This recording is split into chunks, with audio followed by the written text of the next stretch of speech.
नमस्ते, welcome to my class. सन्चै हुनुहुन्छ तपाईहरु? ल आजको हाम्रो क्लासमा भर्बको बारेमा पढ्छौँ। पार्ट अफ स्पीच हामी रेगुलरली लगाइरहेको छौँ। आज भर्बको बारेमा। So what is verb? What are the types of verbs? So first of all verb is very important part of speech. Verb English ग्रामरको एउटा इन्जिन हो। जसरी गाडी चलाउनको लागि इन्जिनको आवश्यकता पर्छ, त्यस्तै भर्ब पनि एउटा सेन्टेन्स बनाउनको लागि भर्बको धेरै नै आवश्यकता पर्छ। विदाउट भर्ब हामी कुनै पनि सेन्टेन्स हाम्रो कम्प्लिट हुँदैन र हामीले त्यो सेन्टेन्सले कम्प्लिट सेन्सहरू दिँदैन। सब्जेक्ट, भर्ब, अब्जेक्ट जो तपाईँहरूले चाहिँ जान्नुपर्ने कुरा। सब्जेक्ट एकदमै इम्पोर्टेन्ट, त्यसलाई भर्ब मोस्ट इम्पोर्टेन्ट त भर्ब छ। अब्जेक्ट विदाउट अब्जेक्ट पनि सेन्टेन्स कम्प्लिट त हुन्छ, तर भर्ब बिना सेन्टेन्स कम्प्लिट हुँदैन।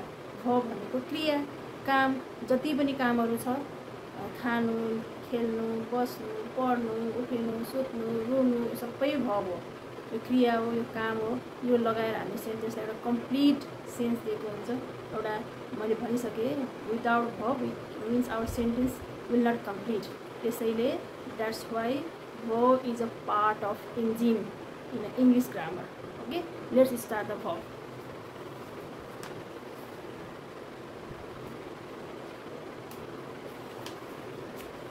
ओके, भर्ब में कुनै पनि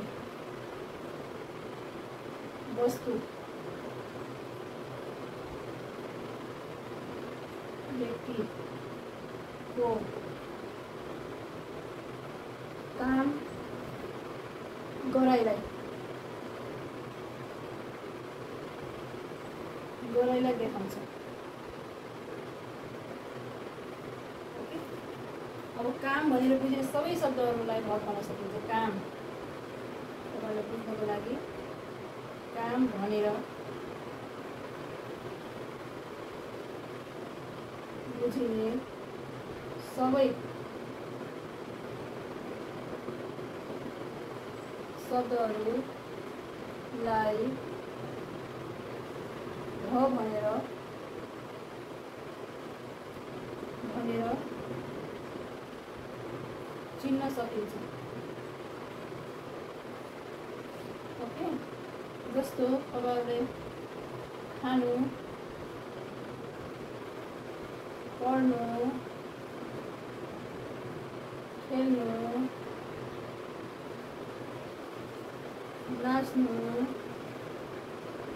गाउनु, जस्तो इट, रिड, प्ले, डान्स, सिङ, यो सबै के हो? भर्ब हो। यो लगायत यो सँगसँगै is, am, are, can, would, may, might, will, would, shall, should, need. Okay, यो सबै के छ? These also are verb. These are also verb. बुझ्नुभयो? एकदम सिम्पली तपाईँहरूलाई मैले बुझाइरहेको छु। तपाईँहरूलाई कुनै कुराको केही कन्फ्युज छ भने चाहिँ कमेन्टमा छोड्नु होला। सो यहाँसम्म बुझ्नुभयो होइन? ल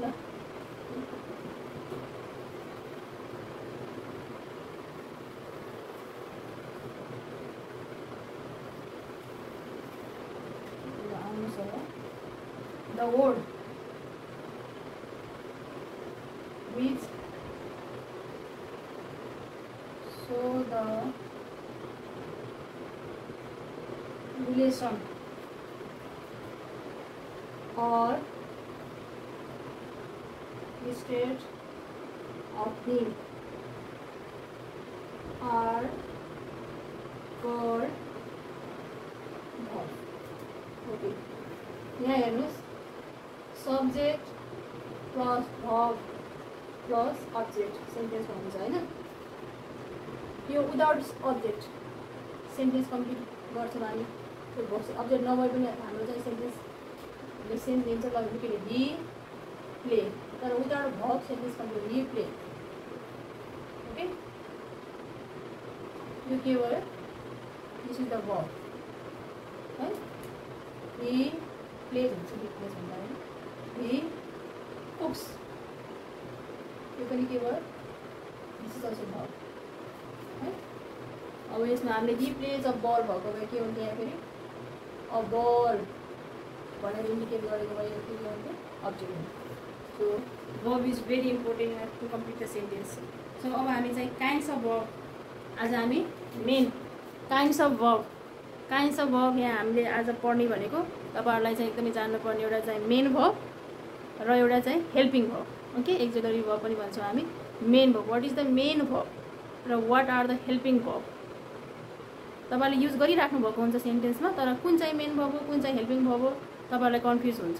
so let's make it clear about this confusion. यो कन्फ्युजनलाई म तपाईहरुको कन्फ्युजनलाई क्लियर गरिदिन्छु। यहाँ हेर्नुस् है त।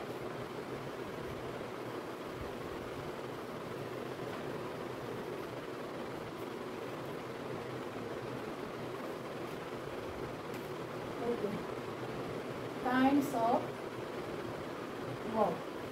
So one is here main verb and next one is here helping verb.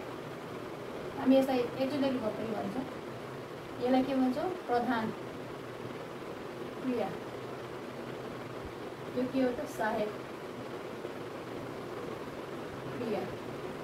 So सेन्टेन्समा कुन मेन verb हो कुन हेल्पिङ verb हो बुझ्नुको लागि तपाईहरुलाई म चाहिँ एक्जाम्पलबाट सिकाउँछु। Okay, so I am going to drop this. So first one is what is main verb, right? So look at here, the verb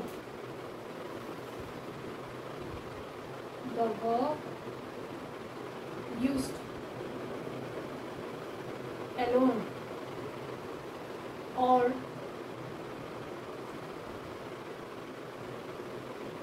together with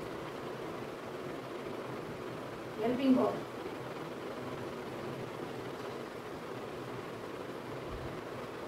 are called main verb. बुझ्नुभयो नि? कहिलेकाहीँ दुवै सेन्टेन्सहरुमा कहिलेकाहीँ एउटा मात्रै क्रिया लगाएर बनेको हुन्छ, त्यो चाहिँ एउटा मात्रै क्रिया छ भने त्यो मेन verb हो। कहिलेकाहीँ सेन्टेन्सहरुमा दुईवटा अथवा दुईभन्दा बढी क्रियाहरू मिलेर मिन्स लगाएर पनि बनेको सेन्टेन्सहरु हुन्छ। त्यसमा चाहिँ कुन मेन verb हो कुन चाहिँ हेल्पिङ verb हो भन्ने सुझाउनलाई तपाईहरुले एक्जाम्पल हेरेर थाहा पाउनुहुन्छ। Look at here, I am a student. One number sentence. One number. He is watching TV. In number sentence, I cook food. He will begin. So what is the which one is the यहाँ चाहिँ एउटा मात्रै भएको छ, यो के भइहाल्यो, main verb भयो। यो चाहिँ के भयो, यहाँ वाचिङ चाहिँ मेन verb भयो। यहाँ चाहिँ कुक मेन एउटा मात्रै भएको छ, यो चाहिँ के भयो, मेन verb भयो। सो किन यहाँ दुईटा भएको छ, किन के भयो, किन यसलाई चाहिँ देखिएन भन्नुलाई यो मैले फेरि नेक्स्ट पोइन्टमा सिकाउँछु। This one is only one verb। यहाँ चाहिँ यो चाहिँ के छ, एउटा मात्रै verb छ। किनभने यो चाहिँ मेन verb भयो। This is watching is main verb, cook is main verb, play is main verb। Okay, so यहाँ दुईवटा verb छ, यहाँ पनि दुईवटा verb छ। यो verb हामी के भन्ने त भन्दा मैले नेक्स्ट पेजमा सिकाउँछु। तो बुझ्नुभयो, मेन verb भनेको बुझ्नुभयो हैन। सो अब आउनुहोस् हेल्पिङ verb मा त।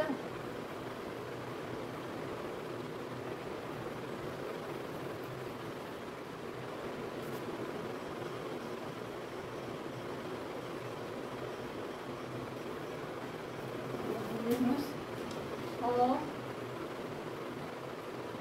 helping verb is one which helps the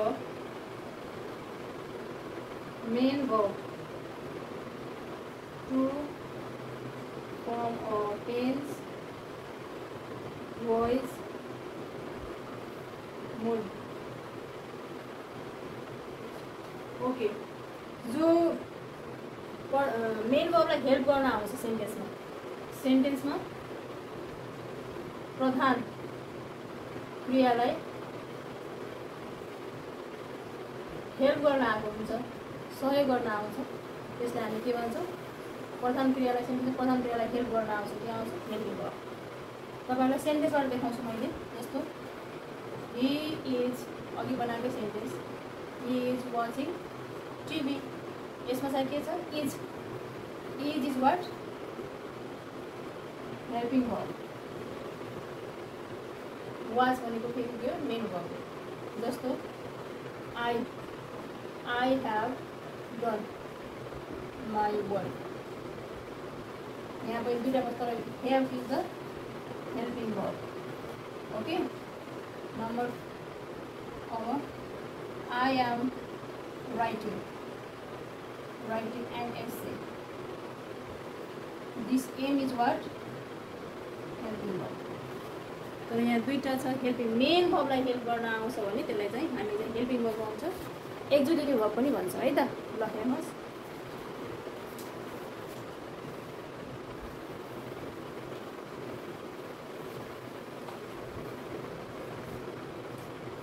okay, helping verb त्यसलाई चाहिँ हामी के पनि भन्छौँ? Sorry, auxiliary verb. अब के हो त एक्जुलेटिभ भर्ब? मैले यहाँ देखाइदिएँ त। Is, am, are, was, were, do, does, did, has, have, okay, had, shall, will, can, could, may, might, must, ought, should, would, need, dare, used to also. Used to, these are all are the auxiliary verb. Okay, so ये सबै यता सुन्नुहोस्, main कुरा यो सबै चाहिँ एक्जुलेटिभ verb हो, तर कहिलेकाहीँ मोस्टली त हेल्पिङ भर्बकै रूपमा युज भएको हुन्छ यो, तर कहिलेकाहीँ यो चाहिँ मेन भर्बको रूपमा पनि कहिलेकाहीँ यो सेन्टेन्समा प्रयोग भएको हुन्छ, मेन भर्ब है त। जस्तो यहाँ अब look at here, he is a student, okay, he is going, okay, two sentence. यहाँ चाहिँ यो एक्जुलेटिभ भर्ब हो हुनलाई, तर यहाँ मेन भर्बको रूपमा काम गरिरहेछ, that's why this is the main verb. यहाँ चाहिँ के छ? इजले के गरिरहेछ? यहाँ चाहिँ हेल्पिङ भर्बको रूपमा काम गरिरहेछ, बिकज यहाँ अर्को भर्ब छ है, यो कुरामा क्लियर हुनु होला। Likewise did he com, okay, he did that, okay, this, यो डिड चाहिँ के छ? हेल्पिङ भर्ब छ, यो डिड चाहिँ के छ? मेन भर्ब छ। ओके, जब दुईटा क्रिया, दुईटा वा दुईटाभन्दा धेरै क्रिया आइरहेछ भने त्यसमा चाहिँ योहरूले चाहिँ यो सबैले चाहिँ हेल्पिङ भर्बको काम गरिरहेको हुन्छ। र मेन भर्ब भनेको सेन्टेन्सको लास्टमा आउने, सेन्टेन्सको दुई वा दुईभन्दा बढी क्रियाहरू छ भने सेन्टेन्सको लास्टमा जुन आउँछ त्यसलाई चाहिँ हामी के भन्छ? मेन भर्ब भन्छ। अब त्यो पनि मैले सिकाउँछु कस्तो सेन्टेन्सहरूमा। यहाँ हेर्नुहोस्, यदि सेन्टेन्समा एउटा मात्रै क्रिया छ भने त्यो मेन भर्ब हो, सेन्टेन्समा यदि एउटा मात्रै क्रिया छ भने त्यो मेन भर्ब छ, सेन्टेन्समा यदि दुई वा दुईभन्दा बढी क्रियाहरू छन् भने सेन्टेन्सको अन्तिममा आउने चाहिँ के हुन्छ? मेन भर्ब हुन्छ है त। ल हेर्नुहोस्, जस्तो आई, एक्जाम्पल है त, I have been teaching English grammar, okay, okay, this one sentence. Number 2, I have been a student, कहिलेका यस्तो सेन्टेन्सहरूमा, okay. So I have been teaching, have पनि के हो, बिन पनि के हो? हेल्पिङ भर्ब हो। यो दुईटा चाहिँ के छ? हेल्पिङ भर्ब, अनि teaching is the main verb here, okay. So have is the helping verb here, been is the what? Main verb. किन सेन्टेन्सको पछाडिबाट लास्टमा आउने मात्रै मेन भर्ब हुन्छ। जब दुई वा दुईभन्दा पनि क्रियाहरू एउटा सेन्टेन्समा हुन्छ भने सेन्टेन्सको लास्टमा जुन क्रियाहरू आउँछ त्यो चाहिँ मेन भर्ब हुन्छ। ओके, अब यहाँ look at here, I have a copy. Number 2, I cook food. मैले यो सेन्टेन्स अघि पनि सिकाएको थिएँ। ह्याभले चाहिँ मेन भर्बको काम गरिरहेको छ यहाँ। यो फेरि यो त चाहिँ हामीले एक्जुलेरी भर्बमा पढेको थियौँ भनेर, तर यहाँ अर्को भर्ब छैन, त्यो हुनाले चाहिँ ह्याभले मेन भर्बको काम गरिरहेछ। यहाँ चाहिँ कुकले के गरिरहेछ, मेन भर्बको काम गरिरहेछ, किनभने हेभिङ भर्ब कुनै छैन, मेन भर्बको काम गरिरहेछ। यसरी सेन्टेन्सहरूलाई चाहिँ कुन चाहिँ मेन भर्ब हो कुन चाहिँ हेभिङ भर्ब भनेर क्लियर, आई थिङ्क सबैजना तपाईँहरू क्लियर हुनुभयो होला। ल आजको भिडियो अन्तिमसम्म हेरिदिनु भयो, यसको लागि तपाईँहरूलाई धेरै धेरै धन्यवाद। See you in next video. Thank you so much. नमस्ते एभ्रीवन।